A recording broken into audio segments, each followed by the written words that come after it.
Elle l'a abandonné, lui et leurs 5 enfants, sans un mot. 10 ans plus tard, elle est revenue et ce qu'elle a vu l'a laissée sans voix, totalement choquée par ce qu'il avait accompli sans elle. Restez avec nous, car vous n'allez pas croire ce qu'elle a découvert. N'oubliez pas de nous dire dans les commentaires d'où vous nous regardez. On adore savoir où vous êtes. Darius Miller était un homme qui avait toujours cru en la famille. Ce n'était pas quelqu'un de parfait, loin de là, mais il faisait de son mieux, jour après jour. Pendant des années, il s'était dit que ses efforts suffiraient, que l'amour qu'il donnait à sa femme et à ses enfants était assez pour tenir leur foyer uni. Mais un matin, tout a basculé. Il s'est réveillé et Alicia, sa femme, n'était plus là. Il n'y avait eu aucun signe avant-coureur, pas de dispute la veille au soir, rien qui aurait pu le préparer à ça. Sur le comptoir de la cuisine, il a trouvé une simple note, un bout de papier plié avec 7 mots qui lui ont brisé le cœur. « Je suis désolé. Je ne peux plus continuer. » Elle ne l'avait pas seulement quitté, lui,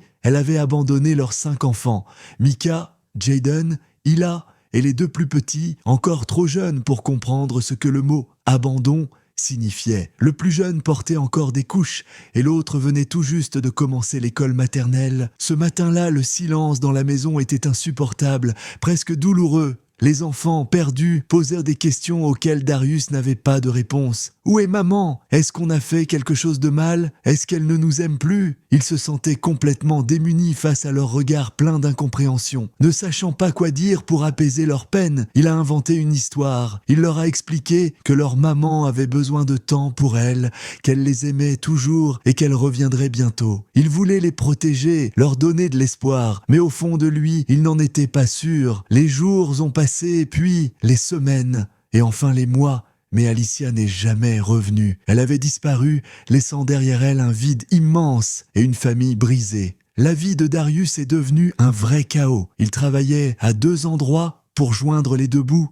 mais il a dû abandonner l'un de ses emplois, car les frais de garderie étaient bien trop élevés, plus chers que ce qu'il gagnait. Il ne dormait presque plus, épuisé par les responsabilités qui pesaient sur ses épaules. Il ratait souvent les dîners, brûlant les plats qu'il essayait de préparer pour les enfants, et il oubliait régulièrement les autorisations pour les sorties scolaires ou les réunions importantes à l'école. Mais malgré tout, ils ont tenu bon. Ensemble, chaque journée commençait à 5 heures du matin, bien avant que le soleil ne se lève. À cette heure-là, le monde était encore endormi et la maison était calme. Darius se levait, allumait la lumière de la cuisine et se préparait une tasse de café. Il utilisait toujours la même vieille tasse ébréchée, celle qu'Alicia aimait tant autrefois. Cette tasse, qui aurait pu être un souvenir douloureux, était devenue pour lui un symbole de résistance. Elle lui rappelait qu'il ne devait pas laisser leur vie s'effondrer, qu'il devait se battre pour ses enfants et pour le foyer qu'il méritait. À 6h30, la maison s'animait soudainement. La cuisine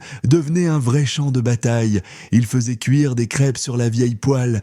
Les enfants se disputaient pour savoir qui irait à la salle de bain en premier. Et Hila pleurait souvent parce qu'elle avait perdu une chaussette ou oublié son doudou préféré. Darius n'avait jamais le temps de finir son café qui refroidissait sur le comptoir, mais il s'en fichait. Ce qui comptait, c'était d'entendre les rires de ses enfants, ces moments précieux où, malgré tout, ils arrivaient à sourire. Ces éclats de joie, même brefs, lui donnaient la force de continuer, même dans les jours les plus sombres. Quand il partait au travail, sur un chantier de construction, Darius trouvait une sorte de paix inattendue. Le bruit des marteaux, des perceuses et des machines était assourdissant. Quand il partait au travail, sur un chantier de construction, Darius trouvait une sorte de paix inattendue. Le bruit des marteaux, des perceuses et des machines était assourdissant, mais cela l'aidait à oublier ses soucis pendant quelques heures. Là-bas, il pouvait se concentrer sur des tâches simples, physiques, et laisser ses pensées s'apaiser. Son patron, Harold,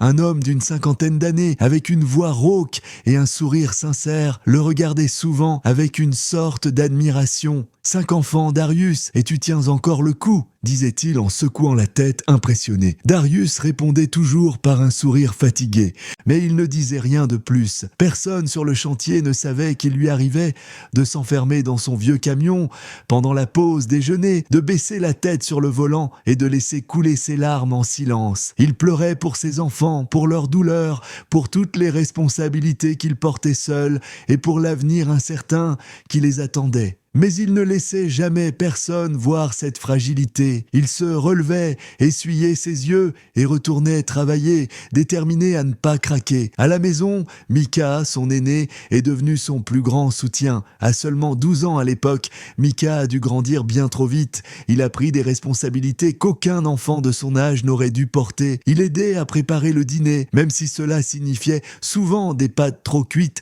ou des sandwichs simples. Il surveillait les plus petits, s'assurant qu'ils faisaient leurs devoirs ou qu'ils ne se disputaient pas trop. Il mettait les 2 plus jeunes au lit, leur racontant des histoires pour qu'ils s'endorment paisiblement. Micah ne se plaignait jamais, pas une seule fois, mais Darius voyait bien l'épuisement dans ses yeux. Il remarquait les regards silencieux, les épaules voûtées, et les moments où Micah s'isolait pour cacher sa fatigue. Cela brisait le cœur de Darius de voir son enfant porter un tel fardeau, mais il n'avait pas d'autre choix. Il faisait de son mieux, mais il ne pouvait pas être partout à la fois. Il y avait des nuits où Darius pensait qu'il n'y arriverait plus. Les factures s'accumulaient sur la table de la cuisine, certaines marquées en rouge avec des mots comme « dernier avertissement » qui lui donnaient des sueurs froides. Il ne savait pas comment il allait payer le loyer, acheter des chaussures neuves pour Jaden qui grandissait trop vite ou réparer la voiture qui tombait en panne tous les mois. Les réunions avec les professeurs à l'école étaient un autre défi. Il s'y rendait seul, écoutant les enseignants parler des progrès de ses enfants,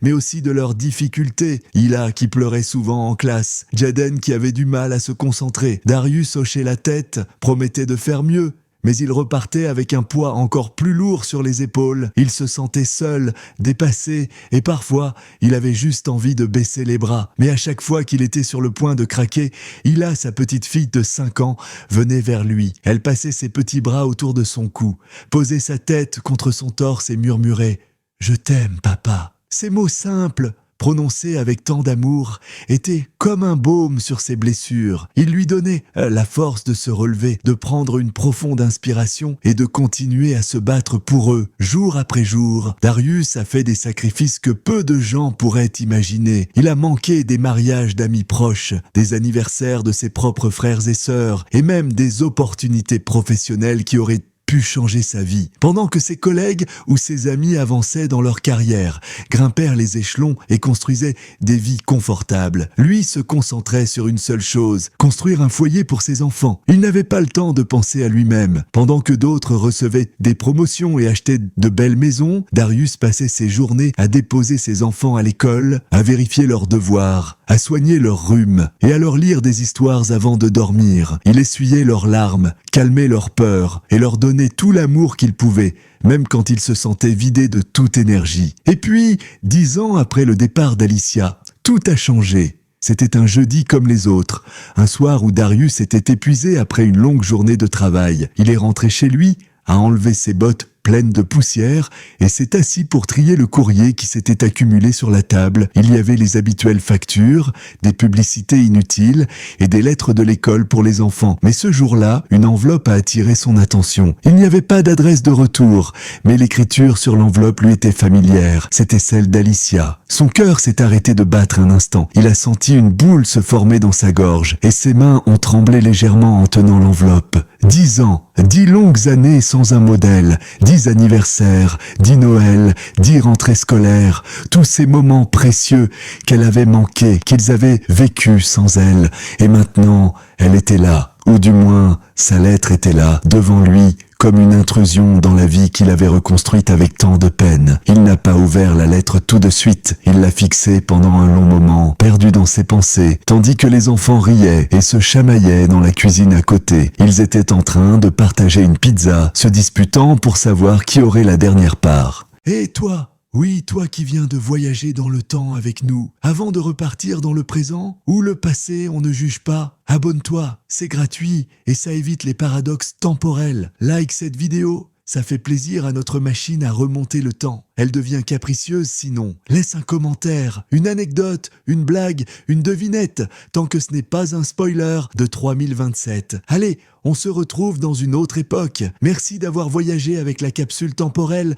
Ce bruit, cette vie qu'il avait bâtie sans elle, semblait soudain fragile, comme si cette lettre pouvait tout faire basculer. Pendant plusieurs jours, Darius a gardé la lettre dans la poche de sa veste. Il la sentait là, contre sa poitrine, à chaque fois qu'il se baissait pour ramasser un outil au travail ou qu'il marchait sur le chantier. Il savait qu'il devait l'ouvrir, mais il n'était pas prêt. Il avait peur de ce qu'il allait lire, peur de ce que cela pourrait changer pour lui et pour ses enfants. Chaque fois qu'il pensait à l'ouvrir, il repoussait l'idée, se disant qu'il le ferait plus tard, quand il se sentirait plus fort. Mais le destin avait d'autres surprises pour lui. Le vendredi après-midi, alors qu'il travaillait sur le chantier, son patron Harold l'a appelé dans le petit bureau du site. « Darius, ferme la porte !» a dit Harold avec un grand sourire. Darius, intrigué, a obéi, s'essuyant les mains pleine de poussière sur son pantalon. Harold s'est assis et a commencé à parler. « On t'observe depuis un moment, tu sais, tu es quelqu'un de fiable, de solide, même avec tout ce que tu portes sur tes épaules. On veut te proposer un poste de chef d'équipe. » Darius a cligné des yeux, surpris. Chef d'équipe ? Cela signifiait une promotion, plus d'argent, une chance de sortir enfin la tête de l'eau. Avec cet argent, il pourrait envoyer Micah à l'université, acheter un appareil dentaire pour Jaden et peut-être même remplacer leur vieille camionnette qui faisait des bruits inquiétants à chaque trajet. C'était le genre d'opportunité dont il avait rêvé pendant des années, surtout lors des nuits où il craignait que l'électricité ne soit coupée faute de paiement. Mais Harold a continué. Bien sûr, ça veut dire plus de responsabilités, plus d'heures de travail, des samedis parfois, et quelques nuits loin de chez toi. Il y aura aussi plus de réunions. Darius a hoché la tête lentement.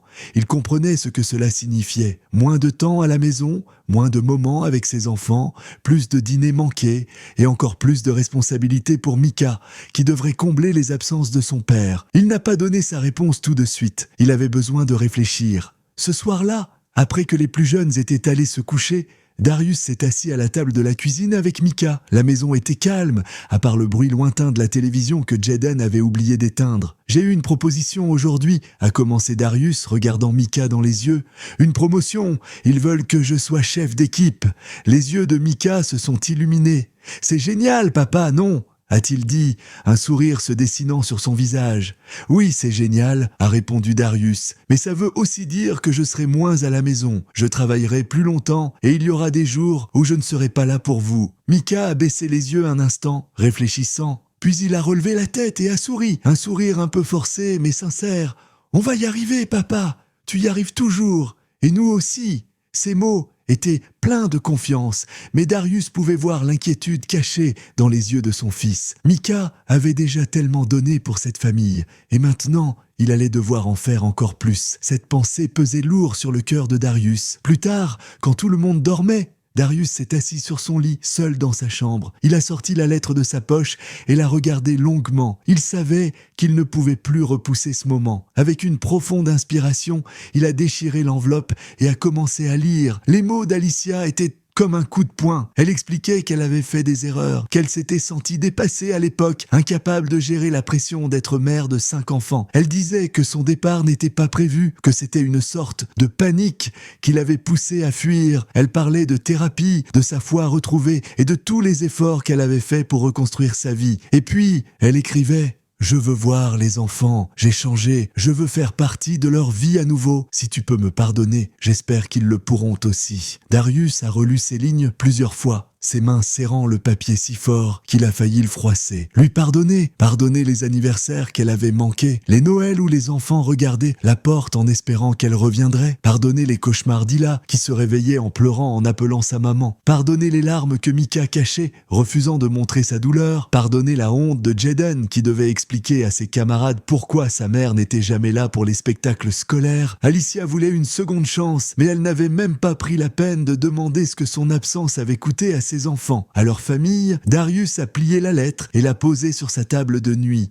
Il ne pouvait pas prendre de décision maintenant. Ses enfants avaient le droit de savoir, et surtout, ils avaient le droit de choisir ce qu'ils voulaient faire. Mais au fond de lui, quelque chose avait changé. Cette fois, Il ne laisserait pas ses émotions prendre le dessus. Il avait protégé sa famille pendant 10 ans et il n'allait pas arrêter maintenant, quoi qu'Alicia puisse dire ou vouloir. Et si quelqu'un de votre passé revenait soudainement après des années de silence, que feriez-vous? Cette histoire vous a-t-elle touché, inspiré ou rappelé l'importance de la famille? On veut tout savoir dans les commentaires.